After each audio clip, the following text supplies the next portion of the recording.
daftar dosanya Jokowi ini kalau diketik, di print di kertas ini, ditumpuk bisa sampai setinggi bulan katanya. Saya katakan, kalau dijelaskan daftar dosa Jokowi ngerusak bangsa ini, mungkin satu hari nggak cukup kita ngomong, 12 jam. Ya. Kejujuran tidak ada, keadilan tidak ada, kejoliman dan kebiadaban luar biasa, luar biasa. Ya. Kebohongannya kita udah nggak perlu lagi sampaikan, dari mulai katanya dia sudah punya pabrik mobil SMK yang katanya bisa memproduksi satu hari 200 mobil, yang inden sudah 6.000, yang sampai saat ini saya tidak lihat satu komponen saja dari barang itu.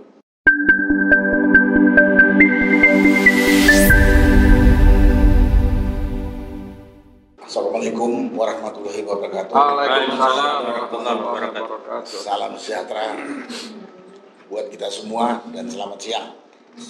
Terima kasih atas kesempatan saya untuk berbicara. Pada kesempatan ini tadi waktu sebelum kita kumpul, ini adalah sekumpulan aktivis, politisi, tokoh agama, advokat, dan profesi lain termasuk purnawirawan diminta untuk mengeluarkan sedikit pernyataan berkaitan dengan, akan ada pernyataan yang akan dibacakan sebelum di akhir acara ini. Kita tadi sudah dengar apa yang disampaikan oleh pembawa acara, Mas Kusnudin. Mas Kusnudin, sorry Pak. Kusnudin, boleh. Kusnudin, enggak. Karena ada teman juga namanya Kusnudin.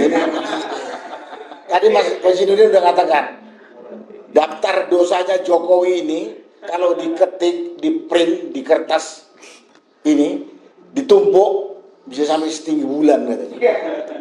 Dari situ saja sebetulnya kita sudah bisa bayangkan. Kita bisa bayangkan manusia ini sudah seperti apa merusak bangsa Indonesia, menuduh negara kesatuan Republik Indonesia selama 10 tahun ini. Selama 10 tahun ini kebohongan yang telah dia ucapkan sudah demikian banyak. Ya, kalau saya katakan tadi, kalau Mas Kusnudin mengatakan kalau diketik tumpukan kertasnya bisa sampai ke bulan. Saya katakan, kalau dijelaskan daftar dosa Jokowi ngerusak bangsa ini, mungkin satu hari nggak cukup kita ngomong, 12 jam. Ya. Kejujuran tidak ada, keadilan tidak ada, kejoliman dan kebiadaban luar biasa, luar biasa. Ya. Kebohongannya kita udah nggak perlu lagi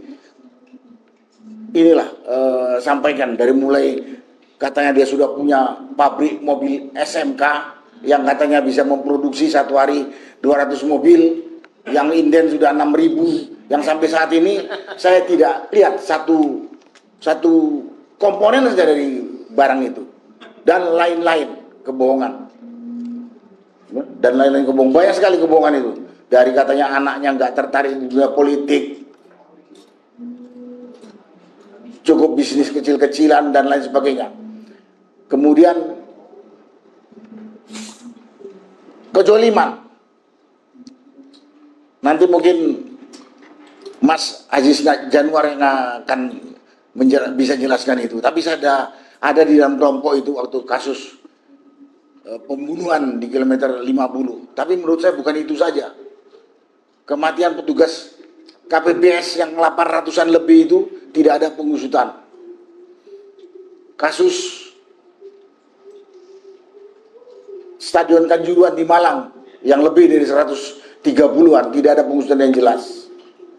Itu adalah satu pengabaian terhadap tanggung jawab kepala negara terhadap kematian rakyatnya. Kemudian kebohongan-kebohongan lain yang luar biasa, merubah undang-undang dan segalanya. Dan luar biasa, Karena itulah pada kesempatan hari ini katanya 30 hari lagi Jokowi atau Joko Widodo berkuasa, kita bersuara. Memang kita mengendaki sebenarnya sebelum dia diganti pada 20 Oktober yang akan datang, dia sudah harus diseret kalau menurut Mas Kojinuddin tadi. Tapi karena dia punya kekuatan otoritas presiden dan dilindungi oleh aparat-aparat yang sudah dia kendalikan, itu tidak bisa terjadi. Jadi kita tunggu. Kalau tidak bisa sekarang, kita tunggu dia turun dan harus diseret. Kenapa kami menuntut itu? Karena kalau tidak diseret, diadili, yang ponisnya nanti terserah mau hukum mati, hukum seumur hidup atau digantung di mana saya nggak ngerti. Tapi kalau diseret dan diadili, ini menjadi presiden jelek bagi bangsa ini ke depan. Yang pertama, yang akan menggantikan, jangan lanjutkan lagi kebobrokan, kebiadaban yang telah dilakukan Jokowi 10 tahun ini. Sekali lagi, pada kesempatan ini sebenarnya kami menyentil atau mengingatkan rejim yang akan menggantikan, jangan membiarkan kebiadaban yang telah dilakukan oleh Jokowi. Apalagi mengikuti kebiadaban yang telah dilakukan Jokowi, yang daftarnya bisa diminta di sini berapa banyak itu. Dan kepada rakyat Indonesia, saudara-saudara sebangsa dan setanah air saya yang saya cintai, ke depan kalau negara kita masih negara demokrasi seperti sekarang ini, pada kesempatan yang namanya pemilihan umum, baik pemilihan anggota legislatif ataupun pemilihan presiden ataupun pemilihan kepala daerah, pilihlah pemimpin yang punya track record jelas. Jangan hanya karena dikasih amplop dan dikasih bansos, kamu pilih itu orang. Seperti inilah sekarang. Ini seperti ini. Apa kita mau menderita berkepanjangan? Kasihan anak cucu kita nanti. Dan kita berdosa kepada founding fathers negeri kita yang telah mendirikan NKRI dengan cita-cita yang begitu mulia, begitu luhur, dirubah-rubah. Undang-undang dasar dirubah, undang-undang yang lain segala macam dirubah. Semuanya untuk kepentingan Jokowi dan rejimnya.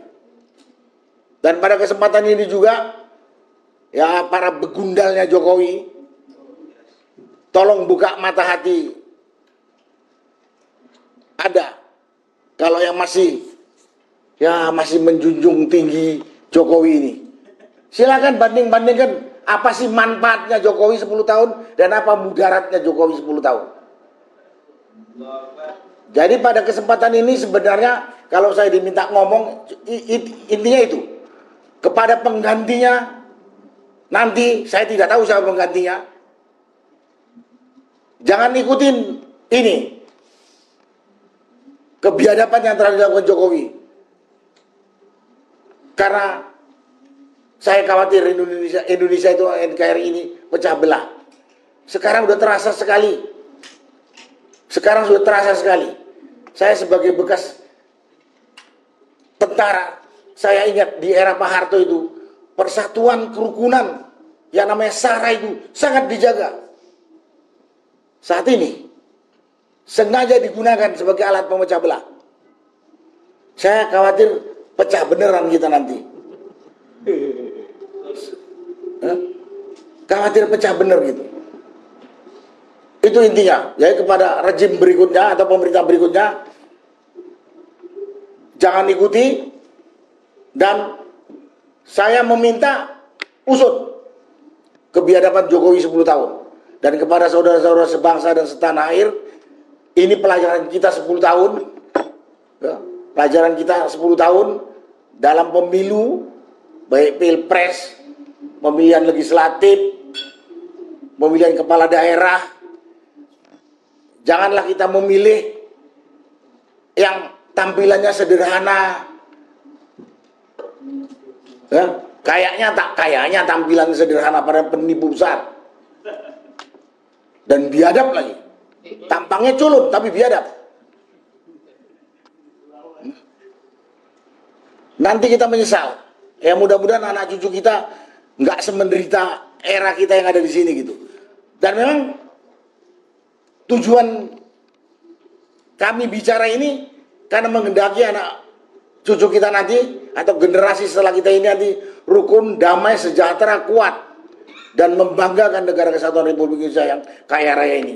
Katanya kaya, tapi nyatanya keadilan tidak ada. Yang kaya segelintir, banyak gelintir menderita.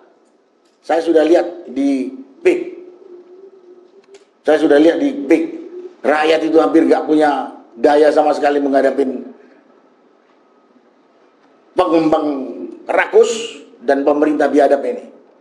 Dan saya juga baca artikel kayak apa di Rempang dulu dan lain sebagainya. Dan di tempat lain sekarang masih berjuang atas penindasan yang terjadi. Itulah pada kesempatan ini yang perlu saya sampaikan. Intinya meminta kepada pemerintah berikutnya tidak tiru, perbaiki, tuntut semua tindakan Jokowi. Yang kedua, pada kesempatan ini juga kepada seluruh saudara-saudara sebangsa setanah air, mungkin kita bisa mengambil pelajaran dari era kepemimpinan Jokowi ini. Kalau pada saat pilpres, pileg, pilkada, jangan tergoda dengan amplop, jangan tergoda dengan bansos. Habis itu kita mendapat pemimpin yang tidak jujur, tidak adil, dan biadab. Habislah kita. Itulah yang bisa saya sampaikan pada kesempatan ini. Terima kasih atas kesempatan yang diberikan. Wassalamualaikum warahmatullahi wabarakatuh.